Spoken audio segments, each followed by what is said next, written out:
Allez, ça faisait un petit moment, on va changer un petit peu de style de vidéo parce que ces derniers temps il y avait beaucoup de points lecture et de pales et du coup j'ai décidé cette fois-ci de faire un nouveau tag que j'avais pas encore eu l'occasion de faire et cette fois-ci ça sera l'astrotag, oui c'est bien ça, c'est l'astrotag qui a été créé par le Papelius aka Cornelius et Pepper Palace. Voilà.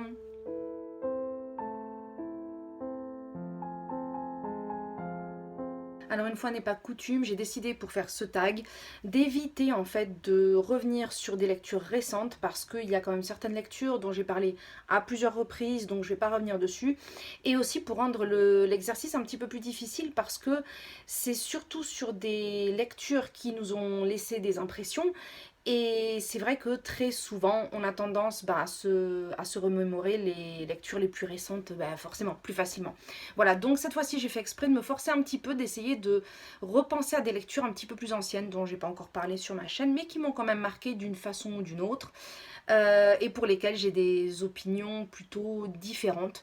Donc, écoutez, j'espère que ça vous plaira, et puis comme d'habitude, surtout, n'hésitez pas à partager vos avis là-dessus, juste dans les commentaires, voilà. Alors, donc, comme son nom l'indique, l'astrotag, en fait, c'est basé sur les signes astrologiques. Et on va commencer par le premier qui, bien entendu, est le meilleur. Mon avis n'est absolument pas biaisé. Il s'agit des béliers. Et pour celui-ci, il fallait trouver, alors comme d'habitude, j'ai mes petites notes quelque part, voilà. Donc bélier, c'est un livre bien vénère. Je comprends pas pourquoi, parce qu'en général, les béliers ont des caractères très doux, n'est-ce pas? Et pour celui-ci, j'ai décidé de parler d'un livre qui m'avait beaucoup marqué, qui est somme toute un classique, c'est J'irai cracher sur vos tombes de Boris Vian. Alors ce livre, je l'ai lu il y a pas non plus si longtemps que ça, mais il y a 5 ans je crois. C'était pendant que j'étais en vacances d'été à Taïwan.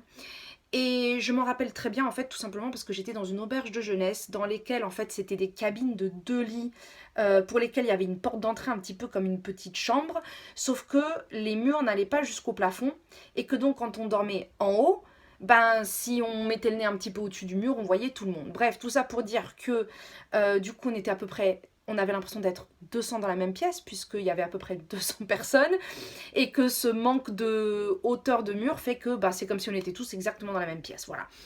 Et un certain nombre d'entre eux, pas un seul, ronflaient beaucoup et j'avais beaucoup de mal à dormir. Donc, je me rappelle très bien que pendant ce séjour, j'ai quand même torché pas mal de lectures. Voilà, bon, ça c'était juste pour le petit souvenir, mais c'est vrai que j'ai un petit peu de mal à en détacher.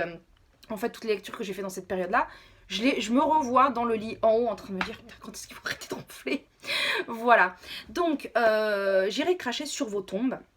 Bien entendu, comme j'ai lu il y a plusieurs années, je me rappelle pas non plus à 100% de l'histoire, mais je me rappelle quand même des lignes principales et de certaines scènes en particulier qui m'ont beaucoup marqué. Je voulais le lire parce que j'avais déjà lu quand j'étais au lycée L'écume des jours de Boris Vian, qui est un roman absurde d'une certaine façon, puisque c'est c'est un petit peu ionesco en roman, c'est-à-dire que c'est très très porté sur la symbolique, mais une symbolique qui devient réelle, c'est-à-dire que les images symboliques dans lesquelles on met des fleurs, des papillons, des choses comme ça, en fait, poussent réellement dans les personnes. Enfin, c'est très particulier, mais j'avais trouvé ça très beau, très poétique, j'avais beaucoup aimé l'écriture, je me suis dit, tiens, je vais en lire un autre. Sauf que ça n'avait rien à voir du tout, voilà. J'irai cracher sur vos tombes. Au final, le titre était un indicateur. Elle nous raconte l'histoire d'un personnage principal qui travaille dans une librairie aux États-Unis, en tout cas pendant une période estivale. Je me rappelle plus si c'était pendant toute l'année, mais le côté estival était vraiment très très marqué. Donc c'est, en tout cas, ça je me rappelle très très bien. Et en fait, qui va nous raconter l'histoire de cet homme qui vit dans cette librairie et qui va se lier d'amitié, entre guillemets, avec des petits jeunes désabusés qui sont dans le quartier, qui sont toujours en train de traîner, de picoler, en fait, vous savez, typiquement le genre de jeunes qui font des mauvaises choses, en fait, tout simplement parce qu'ils s'ennuient. Et il va se lier à eux alors que lui est plus âgé et d'une certaine façon les dominer. Euh, voilà. Et parce qu'effectivement, je ne vais pas en dire plus à ce niveau-là. Par contre, un détail qui est important qu'on découvre un petit peu entre les lignes, c'est que ce personnage principal est assez clair de peau. Donc, il n'a pas de soucis spécial dans la vie. Sauf que, en fait, il est métis. Voilà. Et que tout le monde dans son entourage et sa famille n'a pas la chance, encore une fois, entre guillemets, parce que c'est pas forcément une chance, mais à l'époque, ça pouvait éviter beaucoup de problèmes, puisque c'est dans les années 50, 50 ou 60, bref. Et donc effectivement, il a connu des gens qui n'ont pas eu la vie aussi facile que lui, même s'ils étaient liés par le sang, parce que c'était pas la même couleur qui est ressortie sur eux. Voilà, tout simplement. Ce livre est très déprimant, il est très dur, il est très... Parce qu'à travers les opinions de cet homme, en fait, euh, il y a une espèce comment dire, il y a une espèce d'atmosphère désabusée, j'ai du mal à trouver mes mots, désolée, pour essayer d'expliquer vraiment ce qui se dégage de ça, parce qu'en fait, je vais vous avouer une chose, c'est que jusqu'à maintenant, je ne peux même pas vous dire si j'ai aimé ce livre ou pas. Il m'a marqué, il m'a choqué, pourtant il en faut, et je n'arrive pas à dire si c'est parce que je l'ai adoré ou parce que je l'ai détesté. En même temps, malgré le fait que je n'arrivais pas à dormir, très sincèrement, dès que j'ai commencé les premières pages, je ne l'ai plus lâché. Le truc, j'ai lu d'une traite. Il n'est pas très gros, hein, il doit faire 150 pages. Mais bref, donc je vais essayer de vous expliquer un petit peu les sentiments qui ressortent de ça. C'est que on suit le parcours de cet homme qui, justement, grâce à sa peau, grâce à ses relations aussi, aux relations qu'il va se faire avec les jeunes, il va commencer à rentrer dans certaines strates de la société auquel normalement il n'aurait pas droit, et on sent ce côté désabusé aussi de lui. Alors lui, c'est pas par ennui, c'est plus par dégoût justement de la société des personnes blanches, de cette haine en fait qui est là en lui et qui se développe en regardant comment on le traite lui, en sachant comment il traite d'autres personnes qui sont de sa famille juste à cause de leur aspect. Et en fait, ce qui est terrible, c'est que dans cette histoire, on finit presque par ressentir une justification de la vengeance et de la violence euh, à cause justement de tout ce qui est sous-entendu entre les lignes. Et en même temps, la conclusion, bien entendu, que je ne vais pas vous donner, mais ce vers quoi ça mène et la violence que ça atteint, d'un certain côté aussi, on a l'impression en fait de rétro-pédaler à plusieurs reprises, de se dire non, non, c'est pas possible. C'est vraiment la violence qui alimente la violence. Et même si jusqu'à la fin du livre, et une fois qu'on a fini le livre, je ne peux même pas vous dire qu'est-ce qu'il a vraiment défendu dans son roman. Est-ce qu'il a vraiment cherché à faire passer un message, ou est-ce que juste il a voulu mettre un grand coup de poing dans la gueule du lecteur, parce que sincèrement c'est comme ça que ça se ressent, et qui en même temps pousse à réfléchir à tellement de choses et à tellement de problèmes, mais des deux côtés justement, pas uniquement de l'un ou de l'autre, pas de celui qui attaque ou de celui qui souffre, mais des deux qui attaquent et des deux qui souffrent. C'est franchement, c'est à lire. C'est pour moi, plus qu'un roman, c'est une expérience en fait. C'est-à-dire qu'on ressent tellement de choses à la lecture que c'est peut-être pour ça que j'arrive pas vraiment à avoir d'opinion.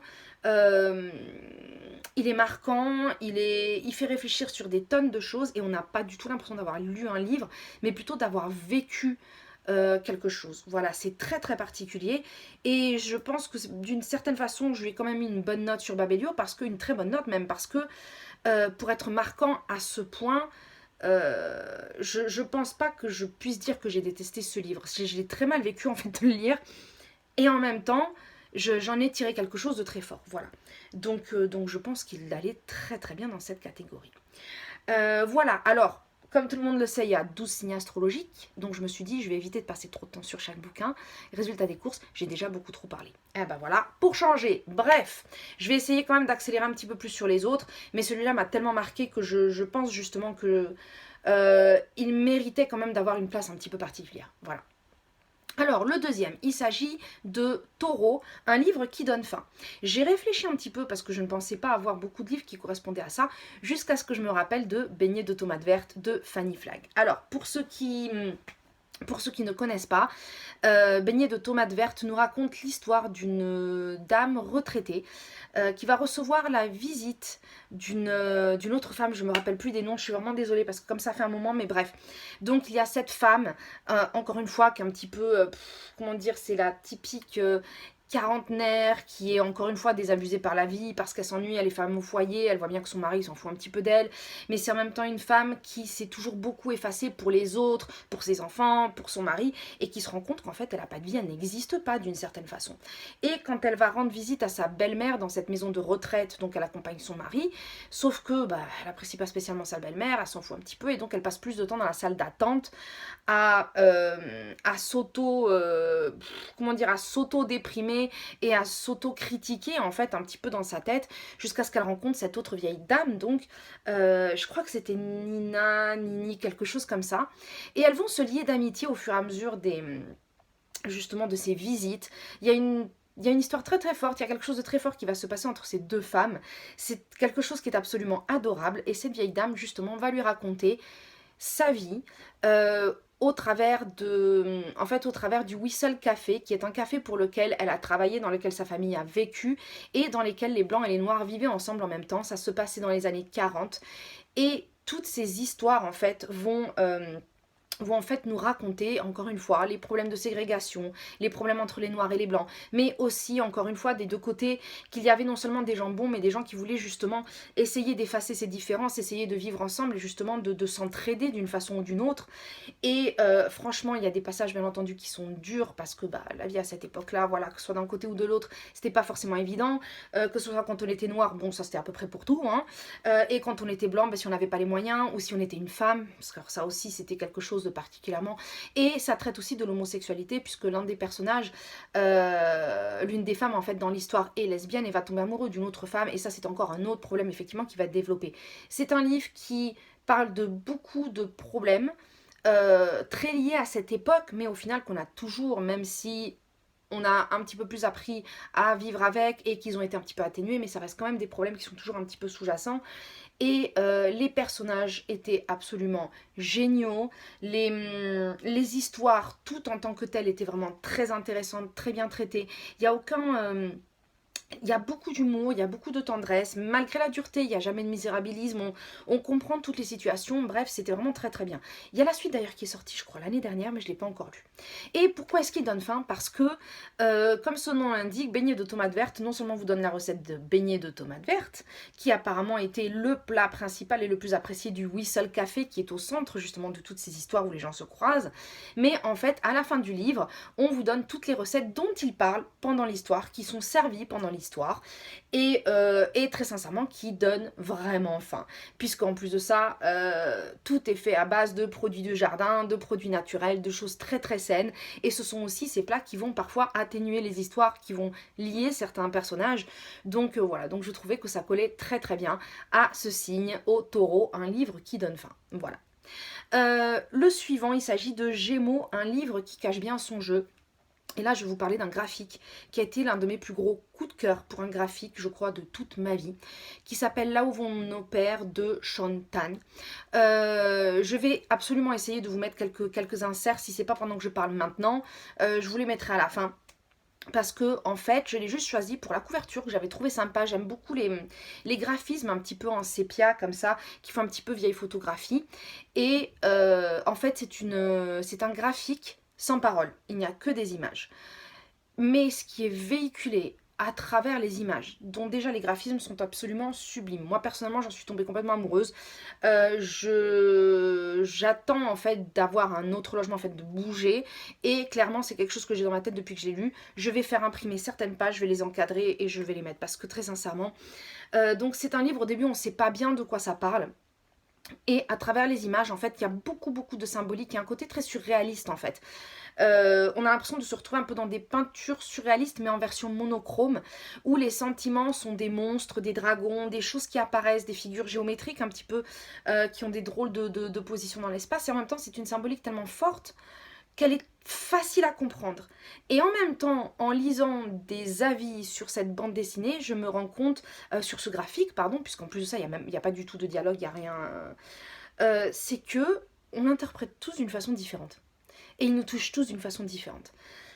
C'est une histoire qui, clairement, a à voir avec l'immigration. L'immigration, quand on se sent... Déjà, quand on doit fuir des choses, ça peut être tout et n'importe quoi. En fait, c'est ça qui est génial, c'est que ça peut être interprété de beaucoup de façons. Ça peut être la fuite d'une guerre, ça peut être la fuite d'une peur, ça peut être la fuite d'une situation, ça peut être la fuite de tellement de choses. Et en même temps, quand on arrive dans ce nouvel endroit, l'inconnu, toutes ces choses qui font un petit peu peur, effectivement, ces figures qu'on ne comprend pas, ces choses qui nous entourent, mais qui au fur et à mesure vont devenir plus familières, des animaux étranges, des petits monstres en fait qu'on va finir par adopter parce qu'on va finir par apprendre à les comprendre, à les connaître, d'autres situations d'incompréhension qui vont aussi évoluer en même temps que le graphisme va évoluer justement pour montrer cette situation. Et là, cette symbolique est tellement forte qu'en fait elle touche tout le monde. Je n'ai pas vu une seule personne déçue de cette lecture. Et en même temps, comme je dis, elle peut être adaptée à tellement de types d'immigration, en fait, de tellement d'histoires de déplacement. Voilà, je vais l'appeler comme ça. Parce qu'il n'y a pas un seul type de migration ou d'immigration, il y a toutes sortes de déplacements, que ce soit pour des raisons familiales, des raisons de société, des raisons... Et de la même façon que moi, je me suis identifiée à 95% de l'histoire où j'ai reconnu des situations qui me touchaient complètement, qui me concernaient complètement. Une autre personne qui a une autre histoire migratoire va complètement s'identifier peut-être par rapport à l'histoire de son pays, par rapport à ce qui lui est arrivé avec sa famille, à des choses comme ça. Il est absolument sublime, sincèrement. Si vous ne pouvez pas l'acheter, mais si vous le voyez en médiathèque, surtout n'hésitez pas. Comme je dis en plus, c'est sans parole, ça se lit vite. Et en même temps, quand on prend le temps de regarder chaque détail dans les images, on peut y passer des heures. C'est absolument incroyable. Moi, c'est un méga coup de cœur, je crois, que de tous les graphiques que j'ai lus de ma vie, celui-là a vraiment une place très particulière. Il est définitivement dans mon top, toute vie confondue. Voilà, ça fait beaucoup d'années. Voilà, tout simplement. Alors pour le signe suivant, il s'agit de Cancer, un livre qui fait pleurer. Alors là aussi j'ai choisi un livre que j'avais lu à Taïwan, hein, dans le même contexte, et pour lequel justement j'ai galéré parce qu'il m'a beaucoup fait pleurer, surtout une partie de la fin, et que ben comme j'ai dit, on avait l'impression de... C'est pour ça justement que j'ai précisé un petit peu la situation tout à l'heure. On a l'impression d'être 200 dans une même pièce, et quand on... C'est pas la larmichette, hein, mais quand on sent les gros sanglots qui ont envie de sortir et qu'on essaie de se retenir parce qu'on sait qu'autour c'est plein de gens qui vous entendent comme si vous dormiez à côté d'eux, c'était pas évident. Et très sincèrement, c'est un livre qui est très connu. Il s'agit de La voleuse de livres de Marcus Zusak. Il me semble aussi qu'ils en ont fait un film, je l'ai pas vu. Et en fait qui raconte l'histoire donc de cette voleuse de livres qui en fait est une petite fille, et sauf que l'histoire ne nous est pas racontée à travers ses yeux à elle, mais à travers les yeux de la mort, puisque ça se passe pendant la Seconde Guerre mondiale. C'est une fille de communiste donc qui va être obligée d'être envoyée par ses parents dans une autre famille qui va l'adopter pour la protéger en fait, justement pour ne pas qu'elle soit reliée à ses parents communistes qui ont été condamnés pour cette raison-là, qui dès le début de l'histoire perd son petit frère.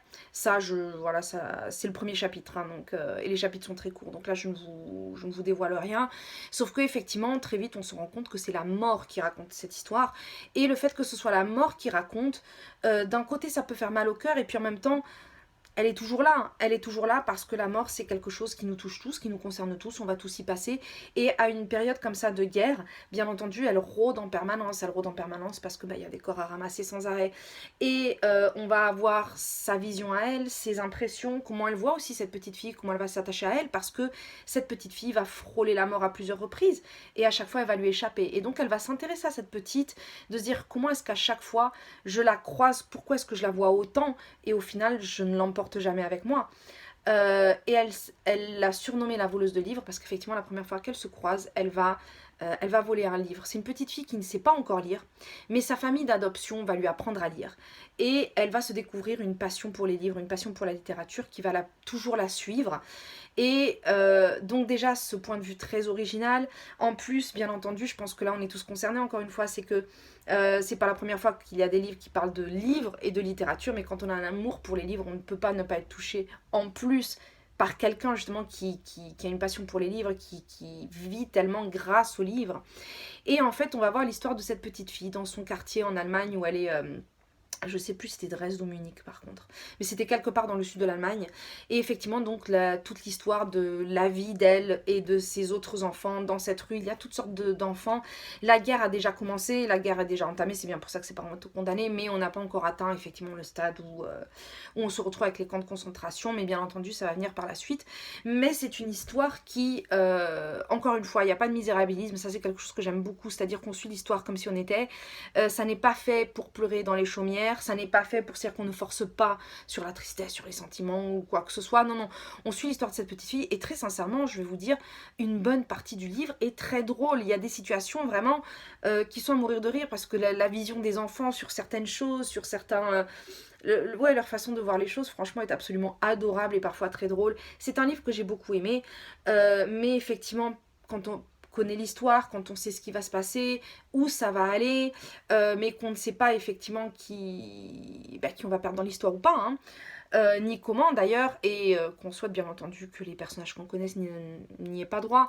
Il y a eu un chapitre en particulier, pas à la fin, mais vers la fin, qui m'a complètement fait craquer. Voilà, qui m'a complètement fait craquer et qui a été très très dur. Ah bah c'est marrant parce que ça fait super longtemps en fait, et rien que d'en parler, ça remonte un petit peu là, je sens.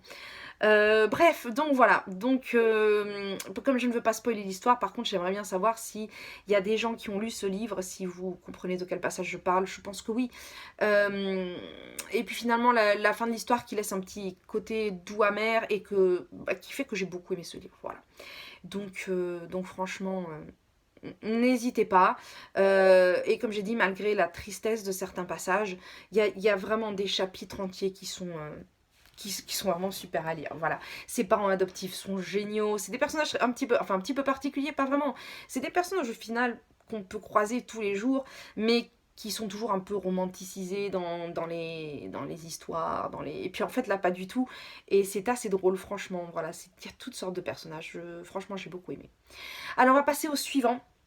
Dont j'ai déjà parlé par contre dans une autre vidéo, mais je voulais quand même revenir dessus parce qu'il collait très bien à Lion, un livre solaire, et qui pourtant se passe au Groenland. Il s'agit de le garçon qui voulait devenir un être humain. J'ai toujours du mal avec ce titre très long, de Jorn Riel, je sais pas comment on dit ça, c'est danois. L'auteur lui-même a vécu très longtemps au Groenland, et donc cette histoire qui nous raconte l'histoire d'un petit viking en fait qui va faire naufrage avec le bateau avec lequel il partait à la découverte de nouvelles terres et qui va être sauvé in extremis par deux enfants sur les côtes du Groenland, qui n'aura pas d'autre choix que de vivre avec eux, de s'adapter et d'apprendre en fait à vivre dans ce froid terrible, parce que pour un viking, ben chez lui il fait chaud et le Groenland c'est très froid, voilà. Comme on dit, tout est relatif, et effectivement du coup il y avait une différence à ce niveau là qui était assez drôle. C'est une histoire que j'ai trouvée bah écoutez, comme la consigne pour le lion, absolument lumineuse et solaire. Ces enfants sont adorables, il y a des histoires hyper drôles, on apprend des tonnes de choses sur comment vivre au Groenland, comment vivre quand il fait hyper froid, qu'on est menacé en permanence par le froid. Enfin c'est un truc vraiment, je l'ai trouvé exceptionnel. J'ai trouvé exceptionnel à tellement de points de vue. Encore une fois, il faut vraiment que je lise d'autres livres de cet auteur. Je n'ai lu que celui-là. Celui-là, en plus, je l'ai lu quand j'étais dans le transsibérien. Donc, c'est vrai que tout autour de moi me rappelait en fait cette ambiance de froid, cette ambiance. C'était absolument exceptionnel. Voilà, je l'ai adoré. Alors, on passe à Vierge, un livre qui fait réfléchir. Alors.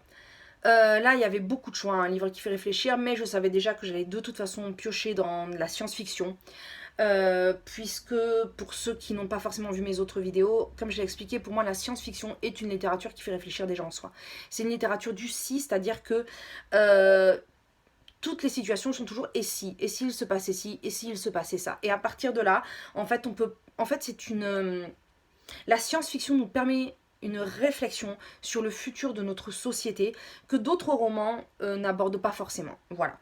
Donc, pour cette catégorie-là, le premier qui m'est venu en tête, c'était Blade Runner, ou plutôt Les androïdes rêvent-ils de moutons électriques, qui est son titre original, qui a été écrit par Philip Dick, mais qui a changé de nom suite au succès, bien entendu, du film du même nom, donc de Blade Runner. Par ailleurs, le livre est très... Faut vraiment que j'arrête de dire sans arrêt, je me rends compte en fait quand je monte les vidéos, c'est une catastrophe. Bref, je suis vraiment désolée. Donc, pour ce roman qui a été écrit par Philip Dick, j'ai été très surprise de voir à quel point il était différent du film, que j'avais adoré d'ailleurs. C'est le premier que j'ai vu. J'ai d'abord vu le film Blade Runner, puis j'ai lu le roman. Et puis j'ai vu la suite bien entendu puisqu'elle est sortie bien après. Et très sincèrement j'ai adoré les trois. Et je considère personnellement qu'ils se complètent très très bien. Voilà. Alors le roman Blade Runner excusez-moi, revient sur un chasseur d'androïdes en fait qu'on appelle un Blade Runner qui s'appelle Descartes. Lui bizarrement je me rappelle du nom peut-être aussi parce que j'ai vu les films donc ça reste après en avoir entendu parler autant de fois et qui donc est là pour poursuivre et supprimer des androïdes puisqu'en fait il y a d'anciennes versions d'androïdes qui doivent être détruites parce que elles ressemblent beaucoup trop aux êtres humains et qu'on leur a donné la capacité de réfléchir et d'agir comme nous. Or, c'est dangereux puisque justement, alors qu'on voulait s'en servir comme esclaves, comme machine à tout faire, etc., à partir du moment où on leur a donné la capacité de réfléchir et de faire des choix, forcément, ils se sont rebellés. Ils ont été détruits, l'usine qui les faisait a essayé d'en détruire un maximum, mais il y en a qui se cachent encore dans la société et donc ils les recherchent pour pouvoir justement les éliminer. Entre-temps, ils ont créé d'autres types de robots qui, eux, ont certaines limitations, certains blocages dans leur système qui font que justement ils ne pourront pas se rebeller quoi qu'il se passe. Voilà. C'est aussi une époque où il y a des animaux robots, puisque en fait pour pouvoir se payer un animal réel, c'est un monde futur où quasiment tout a été détruit, la nature, les animaux, donc bien entendu pour pouvoir se permettre un animal réel, il faut avoir une fortune. Et un animal étant un signe de réussite sociale, il y a des gens en fait qui s'achètent des animaux qui sont en fait des androïdes, mais qui ont l'air tellement réels justement que ça peut tromper leur voisinage et les gens de leur entourage pour d'une certaine façon montrer genre regardez moi je peux me permettre d'avoir un animal. Voilà. Il coûte déjà cher, mais il coûte moins cher que les animaux réels. Pourquoi est-ce que cette histoire fait réfléchir? Pour tellement de raisons. Elle fait réfléchir parce que on croise beaucoup de personnages. Déjà cette histoire d'animaux et de statut social effectivement qu'on veut montrer, même si aujourd'hui ça n'est pas fait par des animaux ou des robots, encore que au Japon les animaux de compagnie sont une démonstration de statut et de rang social. Mais ça je pense qu'on en parlera une autre fois. En tout cas, ça n'est pas forcément quelque chose qu'on a chez nous, clairement pas. Ici, c'est très très évident. En dehors donc de cette histoire d'animaux, de l'état de la nature, de ce genre de choses, le traitement en fait des androïdes, le fait de créer quelque chose qui nous ressemble tellement que au final on ne peut plus s'en servir alors que c'était le but premier, et aussi réellement qu'est-ce qui fait l'être humain, qu'est-ce qui fait de l'être humain un humain? Et qu'est-ce qui fait dans l'Android un Android? Quelle est la réelle différence? Y a-t-il vraiment une différence à partir du moment où on crée quelque chose qui est capable de penser et de réagir? Ou y a-t-il vraiment une différence parce que l'humain est censé avoir une âme et ne serait pas une machine créée de toutes pièces, alors qu'en même temps, on va croiser plusieurs personnages qui sont censés être humains, mais qui sont tellement froids et cruels où on pourrait penser que ce sont justement plus des attitudes d'androïdes.